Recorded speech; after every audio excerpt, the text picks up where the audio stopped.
Dry conditions for the opening race in the Junction 1 International Northwest 200. It's the Superbikes, and what a start from John McGuinness. 21 gets an absolute flyer, but the bike has bogged down. Looks like he's... Yes, he has. Through has gone Ryan Farquhar. Wow, McGuinness just shuts off the nose of our cameraman, which is... And Michael Rutter coming through into third place as they steam off down the hill towards York Corner. This is what the 130,000 people have turned up to see as they wheelie their way down there. Oh, Raymond Porter absolutely sideways on there out of Mill Road. That was a wake-up call for him so early on. Look at this, right out wide. Who is that? That's John McGuinness, Keith McGuinness. I don't know if he's done a clutch off the start line. That was John McGuinness's Yamaha, I think, almost certainly. But Raymond Porter, that was a typical cold tyre.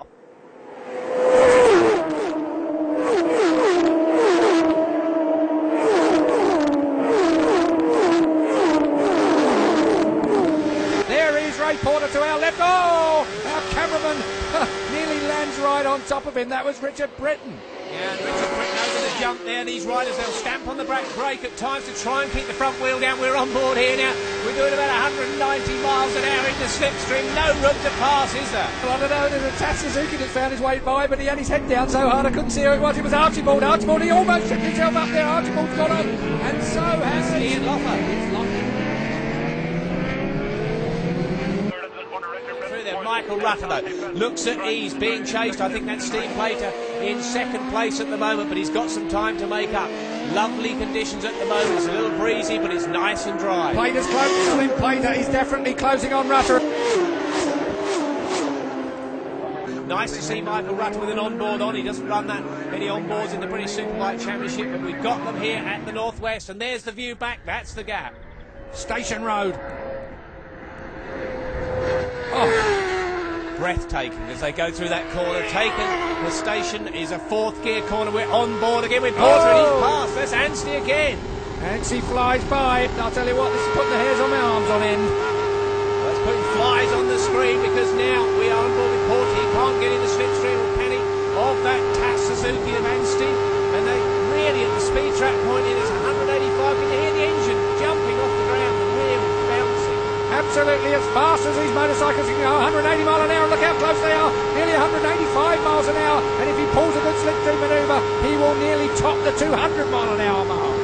That is brave stuff. So close at that point, but there is Michael Rutter. Has a good long look at his shoulder, and he's got to get concentrated because behind him is that bike.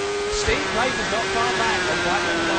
Well, he has made unforced errors here before. Remember the Renegade Ducati when he dumped it twice when he was in leading positions because no one could get near him. Wow.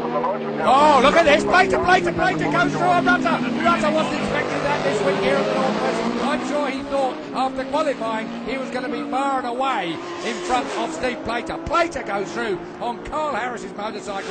He's used to riding a Kawasaki. This is the first time he's raced this Honda. Superb stuff with Steve Plater. He said he came here to win. He's not mucking around. No, he isn't mucking around at all, and we're on board with Michael Rutter. Rutter on the mixing, round the outside, and Steve Plater on the Dunlop. It's a tyre war as a motorcycle war here, as it is a rider war.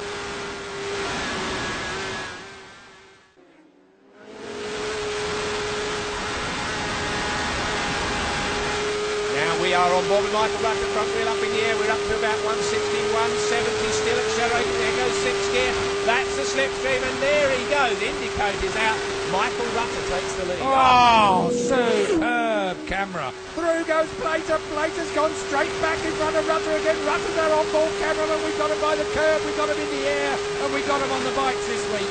There they are. They're doing about 188, 190 miles an hour. They've got headwinds, so not as fast as it was in practice. Who's going to be latest on the brakes? It looks to me like it is number 2, Michael Rutter.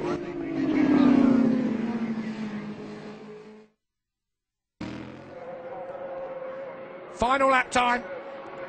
Who's it going to be? Rutter or Plater? Plater on the shoulder of Rutter. Rutter has got a real war on here in the opening race of the 2005 Northwest 200. Plater looks at the inside line. They're going to be down into the braking area in a minute, Steve. This is dramatic to start the day. Everyone craning their necks now to see who it's going to be. They come up towards the McEvoy chicane. This is the braking zone. Plater's got the inside line. Too far back.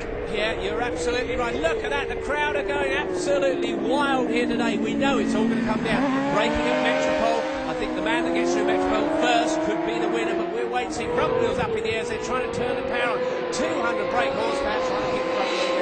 I suppose they could make a pass into Juniper if they can. Certainly there is a pass in place as well into the final chicane, but too far. Oh, and a bit of a shake of the head there from Rutter's motorcycle, but Plater's a bit too far back as they tip in at Metropole. This is a critical corner. It would have been the easiest place for Plater to make a pass. Now he's got real work ahead of him because he's just got a couple more passing places, and he looked into Church. He's going to go by Church. He's up the inside of Church. They can't believe Plater did that. That is not an opportunity normally. Rutter has been caught napping. Plater leads onto the causeway. Oh, look at this. Tas Suzuki up the inside of Richard Britton, our cameraman. So is Richard Britton here in the leading too. Well, I think he has, Keith, because that was Archibald on the Tas Suzuki, and we're now on board with Britton still. He's on the ex-Christopher Mueller machine from a year or so back, and it's fast. Look at this, down towards the next corner. The 10-carter bike then has the horsepower, but what about the brakes? Is it going to be Archibald up the inside? No, it's not. It's going to be Richard Britton that bounces that DMLR Honda in there, and he runs out wide on the brakes. That's the second time he's outbraked himself. Anstey gets another look. Meanwhile, will Rutter be able to get the run down here? I can't see a place where he can pass. We know that Asian Plant Honda is quick, and he found a way around the outside. Deary me, was that gearing or was that just sheer determination, Steve? Well, a fair amount of bravery, I would have said, as they're braking hard now. Will Plater be able to come back? Back marker. Yeah, back marker getting really beaten up there, and they're slowed at that point. Plater needs to try and get up the inside, but I don't think he's going to do it. He's got one last chance into that final chicane. Here we go, very evenly around the corner. It's Dunlop versus Michelin, Michael Rutter versus Steve Plater. Rutter is going to win because surely there's not a pass in place there. There isn't. Michael Rutter takes a titanic opening race here at the 2005 Junction 1 Northwest 200. Plater, though, not embarrassed. That was a brilliant ride. And still, as these two go into Parc Ferme, we wait for third place to come into view. They were so far in front, these two. We're still looking at the track now. Who's it going to be? Will it be Archibald? Will it be Britton? Remember, that was going on. Plater comes in still. And we are still... Here it is now. Britton has got it. Britton has got it, surely. And number 5, Adrian Archibald. Is he going to try around the outside? This would be a brave move if he can do it. Oh, he's certainly squeezed right up against the curb. Britton's out wide. Archibald goes up the inside. Archibald is going to get in the first place. Adrian Archibald on the Tas Suzuki.